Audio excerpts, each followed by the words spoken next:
Okay, welcome students. Class 4 chapter 4 northern plain, the northern plain, उत्तरी मैदानी क्षेत्र। इसमें आपका जो अगला टॉपिक था जो आप लोगों को पढ़ना था बेटा, वो था navigable rivers. The Ganga and the Brahmaputra are navigable rivers. In other words one can travel in boats and steamers in these rivers. Navigable rivers का मतलब होता है जिसमें आप मूव कर सकते हो, जिसमें आप चल सकते हो। ठीक है, तो उन्हीं को नेविगेबल रिवर्स कहते हैं। तो आपकी गंगा और ब्रह्मपुत्र दो ऐसी नदियां हैं जिसमें आप भ्रमण कर सकते हो। These are also use for transporting goods. इन नदियों का इस्तेमाल आप सामान के आदान प्रदान के लिए, यहाँ लाने ले जाने के लिए भी करते हो। सेकंड है, फिर आपका जो नेक्स्ट पॉइंट है वो है ब्रह्मपुत्र बेसिन। ब्रह्मपुत्र बेसिन यानी जहाँ से ब्रह्मपुत्र नदी जिन जिन लैंड एरिया से होकर गुजरती है।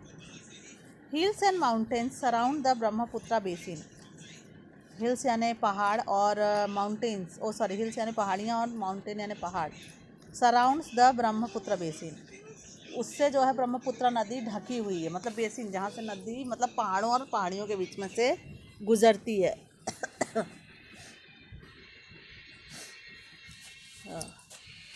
The Garo hills, Khasi Jaintia hills and the Naga hills are situated here. तो गारो खासी जांटिया नाम की ये जो पहाड़ियाँ हैं वो यहाँ पे सिचुएटेड हैं, स्थित हैं। The Brahmaputra basin is very narrow. The Brahmaputra की जो रास्ते हैं वो बड़े ही नैरो यानी सकरे हैं। The Brahmaputra is the important river of the basin. Brahmaputra basin की जो है सबसे महत्वपूर्ण नदी ब्रह्मपुत्र ही है। It rises in the lake named Mansarovar. इसका उद्गम जहाँ से हुआ है उसको हम झील मानसरोवर कहते हैं। The river Brahmaputra flows through Tibet. Brahmaputra नदी तिब्बत से होकर भी गुजरती है। It is known here as river Tsangpo. और तिब्बत यानी चाइना में इस नदी को तिसैंगपो के नाम से जाना जाता है। It enters through a big valley into Asom. यह भारत में आसाम की एक बड़ी सी घाटी से होकर गुजरती है। इट मीन्स प्रवेश करती है। Later it turns southward and enters Bangladesh. अच्छा, असम में आने के बाद जो है यह अपना रास्ता जो है दक्षिण की तरफ करती है और बहते बहते बांग्लादेश पहुंच जाती है। Oh shit.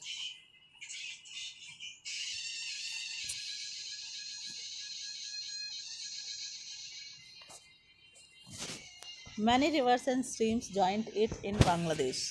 बहुत सारी नदियाँ और उपधाराएँ जो हैं बांग्लादेश में इस नदी से जाकर मिलती हैं। यानी ये ब्रह्मपुत्र जो है 3 देशों से होकर गुजरती है। चाइना में इसका उद्गम हुआ है, तिब्बत में मानसरोवर झील में, और उसके बाद यह असोम में आती है और उसके बाद निकलते निकलते बांग्लादेश से होते हुए बंगाल की खाड़ी में जाकर मिल जाती है। देखिए यह है मानसरोवर लेक।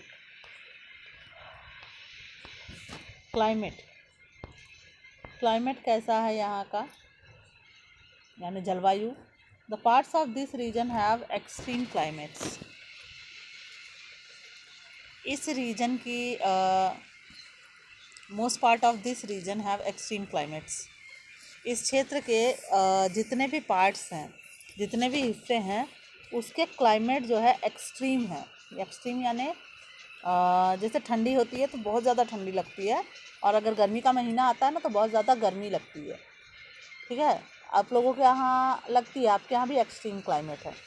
जो लोग बॉम्बे, केरला जैसे जगहों पे गए होंगे उन लोग को पता होगा कि वहाँ ठंडी में बहुत ज़्यादा ठंडी नहीं लगती है, गर्मी में भी मौसम सामान्य रहता है, तो वो एक्सट्रीम क्लाइमेट नहीं होता। एक्सट्रीम का मतलब होता है गर्मी में बहुत ज़्यादा गर्मी और ठंडी में बहुत ज़्यादा ठंडी। They are normally too hot in summers and very cold in dry during winters. देखिए यही है उसका फीचर कि गर्मियों में बहुत गर्म और ठंडियों में सूखा और ठंडा। The whole area receives plenty of rainfall. पूरे क्षेत्र में जो है बहुत भारी मात्रा में बारिश होती है। The east gets excessive rain. और इसके जो पूर्वी क्षेत्र हैं नदन प्लेन्स के, वहाँ पे बहुत ज़्यादा बारिश होती है। Reverse Ganga and Brahmaputra overflow during the rainy season. Ganga और ब्रह्मपुत्र नदियाँ जो है बारिश के दौरान जो है ओवरफ्लो होने लगती है, बहुत ज़्यादा पानी भर जाता है वहाँ पे। That results in wide spread flood. इसके परिणाम स्वरूप बहुत बड़ी बाढ़ आती है इन क्षेत्रों में। ओके, आपका एक पेज इस लेसन का और है जिसे हम लोग कल पढ़ेंगे या नेक्स्ट पीरियड में पढ़ेंगे। Okay, goodbye students.